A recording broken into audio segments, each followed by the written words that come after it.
Hello, it's Szarka from Magpie Gemstones again, and one of the questions I see quite often on the forums is how to wrap either a shark's tooth or an arrowhead.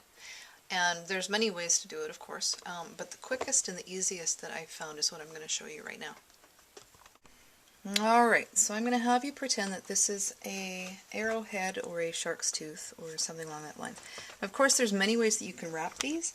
This is just one way. It only works with pieces that are fairly flat and uniform across the back. Something domed, you can do this, but it's quite the feat of engineering to make it work.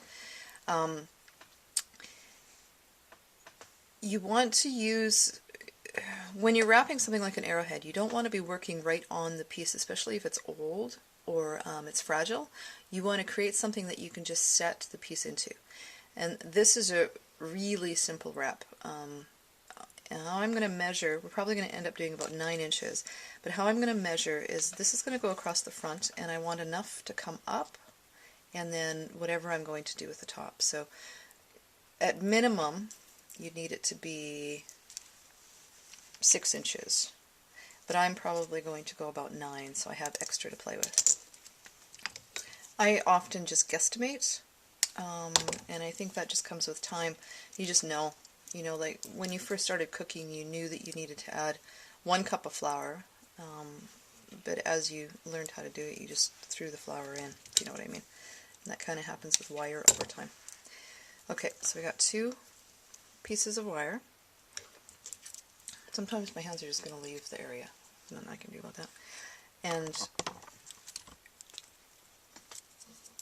decide where we want this nest that this is going to sit in to be lower than the widest point, or it'll just fall off. It has to be down. And then decide how far down you want it to go. I think right there. And so we're just going to bend it. And then I'm going to take my flat nose and I'm going to bend it a little bit more. Alright, so it looks like this.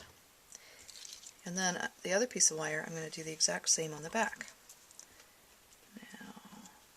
I'm going to bend it there, I'm going to bend it there, and then I'm going to take my flat nose and make those bends just a little bit more defined. Now this is the interesting part. Let's see if I can show how this is working. It never looks like it's going to work at first. Okay, so I'm going to do it this way. So this goes on this side, and then you pull them up, right? And this goes on the back, and then you pull it up. I'm going to bend this one just a little bit more.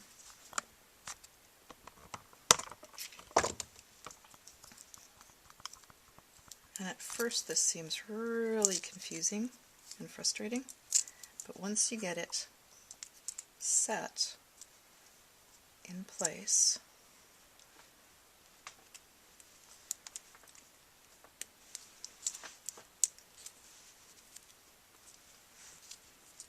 I'm going to pull this wire a little bit more,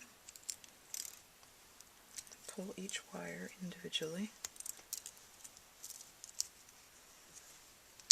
There you have it. It's set. See? You've captured the stone.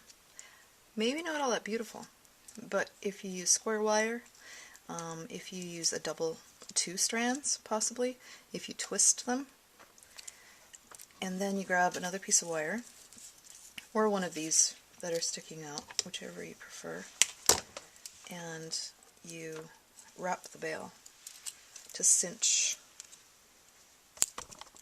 it. And that, you have captured your arrowhead. I like to go on the back and give this a tightening. And you see how clean that comes out?